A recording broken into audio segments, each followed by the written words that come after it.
Hello and welcome back to another Craig and Dave Unscripted. You're a bit. I know, physical. It's actually a bit close today. So yeah, we're not trying to prove to everyone that we are different people. Dave has some plumbing work going on, so he's come over to me today. But we're not here to talk about Dave's plumbing work. Well, hang on a minute, because we can't shatter the illusion too soon. Of course, we're only one person. This is video editing. This is what you can do with modern technology. Right.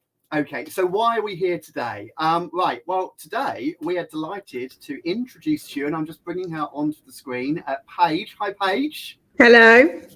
Paige is from First Tech Challenge. Now, I believe she reached out to you a little while ago via email, and was talking to us about sort of promoting this great competition event. It's like, you know what? This will make a great unscripted. We'll get her on and get her to promote it to everyone ourselves. So I know very little about this, which is really cool. I'm already intrigued by the little banner behind you, More Than Robot. So I may ask lots of annoying questions, but tell us a little bit about you.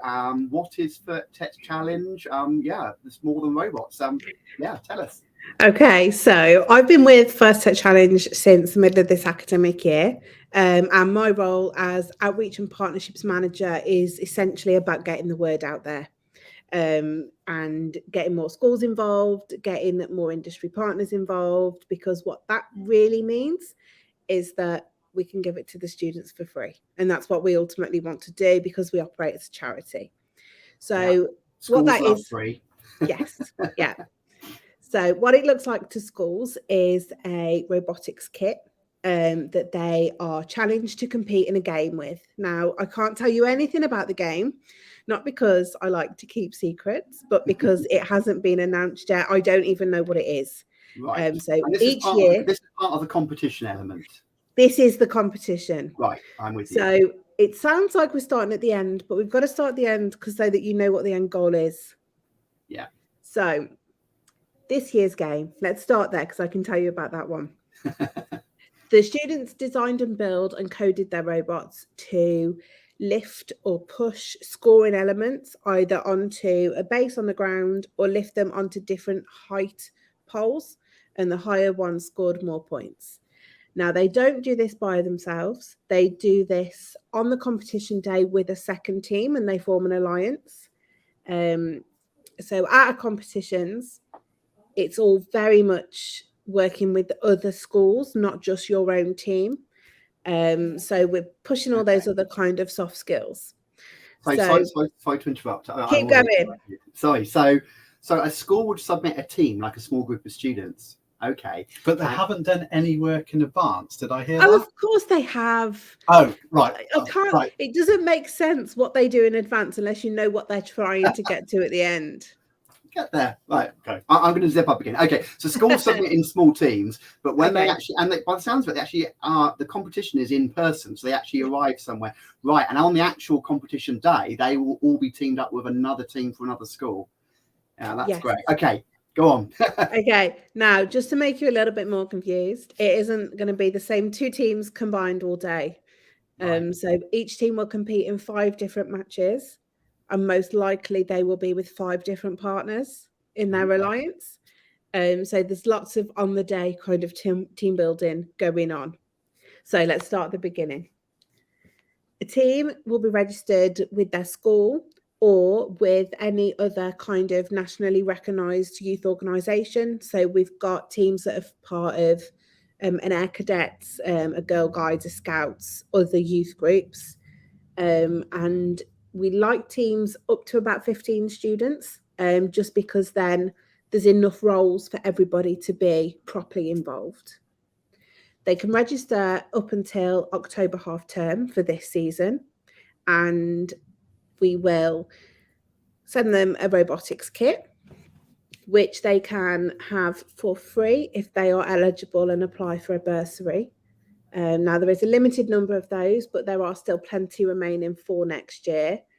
And the criteria is very, very unrestricted. So the only people that aren't eligible to apply are those fee-paying organisations. Yeah. And what I'm hearing is schools don't need to make a massive financial investment, because the moment you say robotics, teachers are like, well, we haven't got any kit. How are we possibly going to compete? And what you're saying is, no, don't worry about that. You can get a bursary to pay for the kit and we'll send you the kit.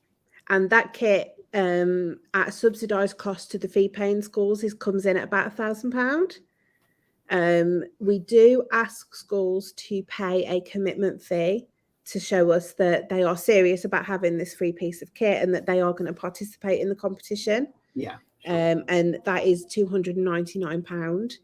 But it doesn't have to be, this is my favourite part, it doesn't have to be paid by the school. So one of the things we encourage our teams to do is a little bit of fundraising, whether that is through looking at their local companies and maybe applying for sponsorship. So we've got some teams that do that, and they get their whole commitment fee paid for completely. Or even just a quick non-uniform day. It is possible, isn't it, to raise funds like that? It's such a small amount of money, really. I mean, you've got the parent-teacher associations that would be very interested in things like this. So we've got some schools that have their commitment fee paid for by their PTA. Because they're looking at their enrichment budget and they can pay for it through that. And I say enrichment, it doesn't have to be delivered as a kind of STEM club. There is an option to deliver that in curriculum. So some of our schools run that either in their computer science classes or in their engineering, because it kind of fits into both with the building and the coding. And another thing I'm liking about all this now and learning more about it, I mean, yes, robotics is the hook, and I get that, but it is more than so much than that. It's all those soft skills you've mentioned before that we just want students to be better at: collaborating, team building, analytical thinking, problem solving, all that kind of stuff. I mean, it's got this in droves, isn't it? It's great. I love this idea of on the day. I mean, obviously schools will get themselves organised beforehand, and you'll talk more about that in a moment. But when you get to the actual day, having students working with students from other schools, that's really quite innovative, because we're used to being in situations where, okay, you might have a day off timetable and you've got a group of students working with another group of students within the same school, and that happens. But they're normally in competition with other schools when they go to like debating competitions and things like that. But here we're talking about a collaborative experience. That's really quite innovative. Yeah, it's something that you don't see very often in other programs, and it's that additional element of they can pick a team that they have to partner with at the end. So if our teams progress from qualifying matches into kind of like the finals, they can choose. We go through an alliance selection process and they choose who they're going to team with. Now, this could be a team that they've already partnered with in the day, or somebody that was on the opposite side that they've not partnered with, but they've been watching them and they've seen, well, that team's robot fills in my weak spots, whether that's because I can't lift up high to the highest junction, or whether my robot isn't that fast. Theirs is really fast. Let's go with that one. So you've got all this strategic thinking, all this strategy, which of course is really fun and exciting as well. So on the day, the camaraderie and the buzz of not quite knowing who they're going to work with, but then having a couple of minutes just to pick that up, it's really exciting. So where does it actually take place, the actual day then? Because it's all in person, isn't it? So the year that we've just finished, the national championship, so the pinnacle of the season, was at Cambridge University. Nice. And we hosted in their kind of support centre. So we got the bleacher seating, like the tiered seating that we got spectators at. Parents can come. Other kind of, we like to bring the people that are paying, so that they can see what their sponsorship has given the teams. And then the teams have got, there's arenas in the front, and then at the back we call them pits. Not quite as snazzy as the Formula One, but we get the teams to decorate their pits. One person in the team is generally responsible for branding. So they've all got team names and team logos, and they all come in matching hoodies. Or we had one team this year who wore these big pink blankets with unicorn horns. So yeah, the cap on the imagination is not a thing at all. Oh wow, this sounds brilliant. It's giving me, I know it's not exactly the same, it's giving me the older Robot War vibes, if you remember those days. I know this is not deliberately about smashing each other's robots slightly up. less violent. I understand that, but yeah, it's that kind of sense of team fun and working together, and especially decorating your pit and team uniforms. I can imagine people cheering from the banners with their sort of like signs for the different teams and stuff. Yeah, so how do they control their robots, Paige? Because like Craig says, we've got this kind of Robot Wars vibe going on in our head now. So, and you see people with these enormous controllers and huge antennas and thousands of buttons. What does it look like? So the competition is kind of in two parts. So the first 30 seconds of each game is an autonomous period. So the robot is coded, and the only thing that the teams are allowed to do is press start on their code. Yeah. Nice. And then after that, we are controller style.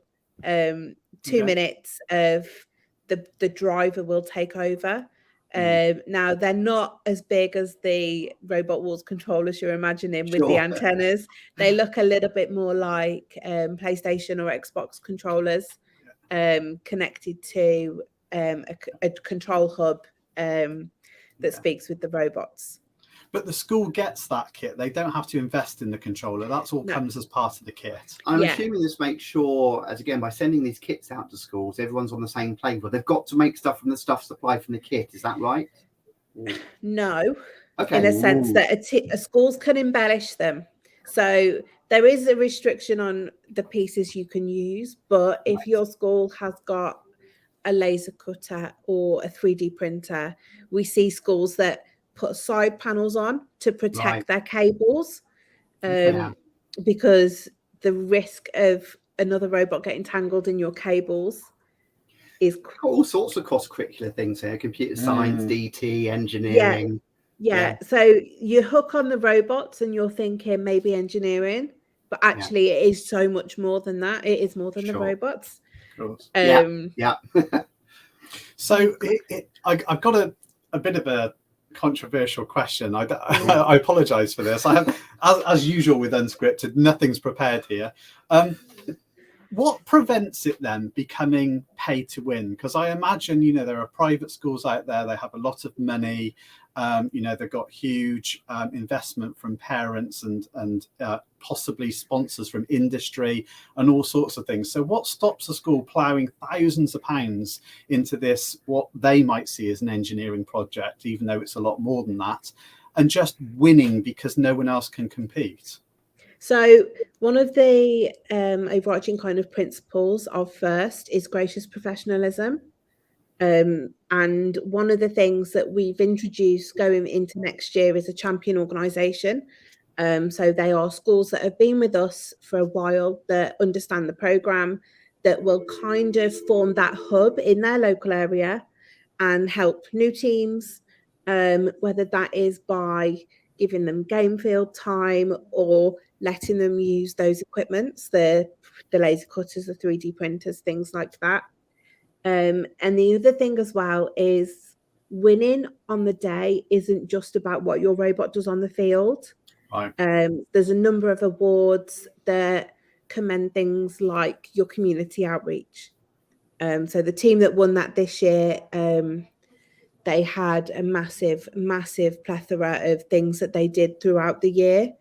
And we encourage teams to track it as they go rather than cramming for a deadline right at the end of the season.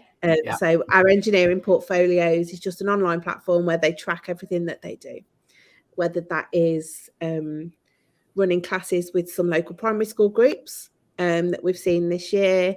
We've seen teams that are working on their kind of school open evenings and saying, when you come here, you can join this club. We do all this kind of stuff. Telling their parents, their community, and just getting everybody else involved. There's awards that are linked specifically to the design of the robot. We've got a control award that is, funny enough, about how that robot is controlled, whether or not it goes haywire, whether the coding behind it is really good or not. We get autonomous periods at the start of matches where the 4 robots on the field, none of them move. Yeah. It's one of those 30 seconds where you're kind of thinking, okay, I don't really know how I'm going to explain this game anymore. And then when they pick up the controller, their control in the way that they've programmed it to move, whether there is a name for the wheels that mean it can move sideways, and all of those kind of things. So yeah, it's more than just about the robot. What I'm hearing here, yeah, there's multiple roads to success here, and you know, actually very few of them are driven by purely by financial output and building the biggest robot. This isn't Robot Wars. This is clear. This is very different. Yeah, and it's going to appeal to students across the school with a diverse range of skills. So we might, you know, oversee the computer science element and the coding and that kind of things. But actually, if you can get a student that has a real interest in design technology, that can look at the engineering side of things, and then you've got another student from, say, business studies that can look at, you know, all those other things, and then you've got a budget controller. Yeah, and somebody that is coming from the social sciences that's good with the communication and the team building. Yeah, and someone from art that can then make everything look amazing. I think this really opens up, and this isn't just about computer science. This is the whole school really saying this is something that we want our school to be sort of a part of, and we want to promote, rather than often these little, you know, clubs and competitions. It's left to one teacher in the school to just, you know, make it happen, as it were. They get some recognition, but it's not seen as a massive whole school thing. Here's a real opportunity. I could see governors getting involved in this because they've got a lot to offer as well in terms of working with the students after school, for example. This is really exciting. It's to me, it's a completely different kind of competition. Yeah, it sounds brilliant. So, okay, I don't want to stop you from saying anything else. Maybe other things you've got on your list you want to say, and I will give you the opportunity, Paige. But I feel like we're at a point where it's like, so if people are listening to this, teachers, students, and they want to get involved for the first time, you know, where do they go to find out more? What's the first steps? Like, oh, I love this, I want to learn more. Okay, so the first step is going to be to check out the website. And on the website, there is a page where we, pre the summer holidays, had hosted webinars, and you can download a pre-recorded version of that webinar. That's kind of an introduction into everything First Tech Challenge. Alternatively, there is going to be a kind of when everybody goes back to school webinar going on the 6th of September. So you can sign up to that, join us for an hour, and we will offload all of our First Tech Challenge knowledge onto you. If you think, do you know what, she said enough already, I'm just going to go straight into sign up, there is a button for that on the website as well. Or quite obviously, we don't get summer holidays. We're all here already. So fire us an email if you've got any questions, and we'll answer them as soon as we can. And there will be some teachers out there that think, oh, this is really exciting, but I'm so busy planning for the new year and we've got a really busy autumn term coming up. I wasn't really ready for this. 6th of September for me is a bit too soon. And, you know, don't forget to sign up by October half term. That's a bit tight for me. You know, this is something that runs every year. So maybe you can think about this for next year. But in the meantime, what can teachers do to get a little bit more information and become a little bit more comfortable without having to dive in this year? Yeah, so if you've missed it this year, if it is too much short notice, or if you just think I'm not ready for that commitment quite yet, we fully understand that. So one of the things that we would really like to do is invite those teachers to one of our regional events. So we host scrimmages in December, which is a lot less rugby than it sounds. So they are kind of practice events for our teams. Right. Some teams will arrive at those events with the very bare bones of a robot, and their other teams that are more experienced will help them develop that robot on that day. So that would be a really good place to kind of get started. And we've got 12 regional hubs from the southeast coast in Bournemouth up to Hearts of Midlothian in Scotland. So they are dotted around. You should never. The aim of the hub network was so that schools would never be more than 2 hours away from an event. Yeah. And if December still feels like a push because that autumn term is still heavy, then our qualifying tournaments will happen around March time. And those prospective teachers or students could come along, have a look. And again, just drop us an email, let us know that you're interested. We can tell you where your hubs are.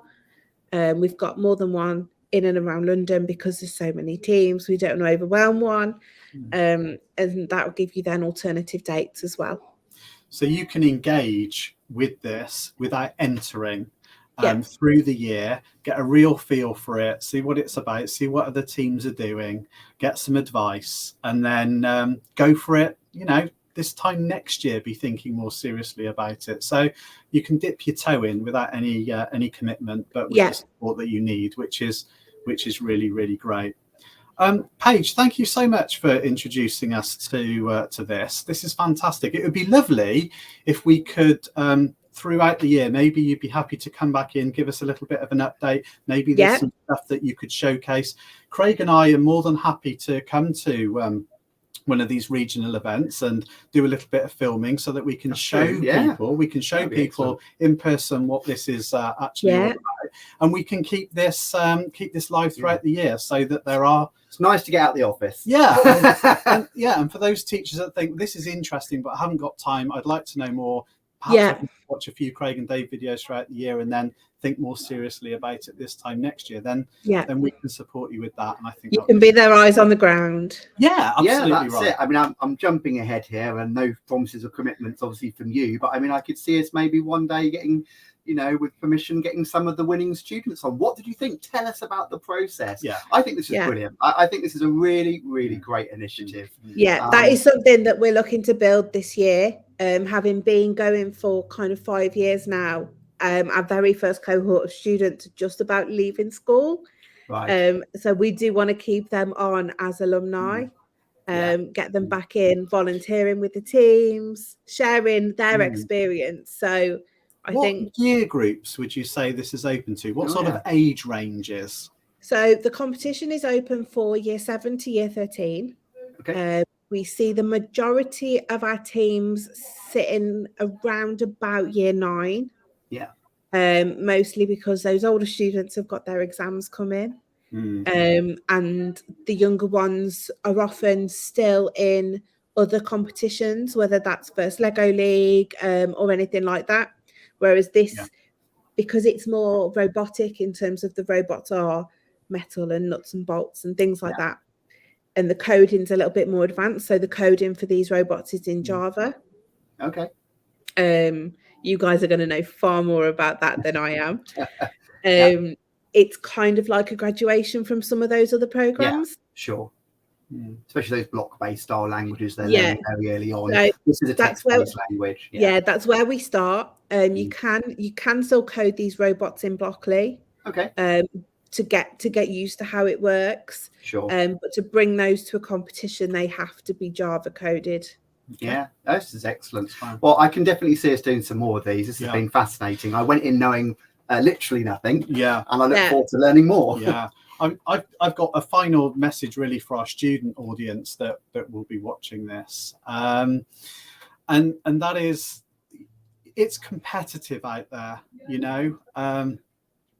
anything you can do that makes you stand out, and anything that you can do to show your initiative, to show your collaboration and communication skills, and to show that you are more than the school that you attend, to show that you are more than the subjects that you study.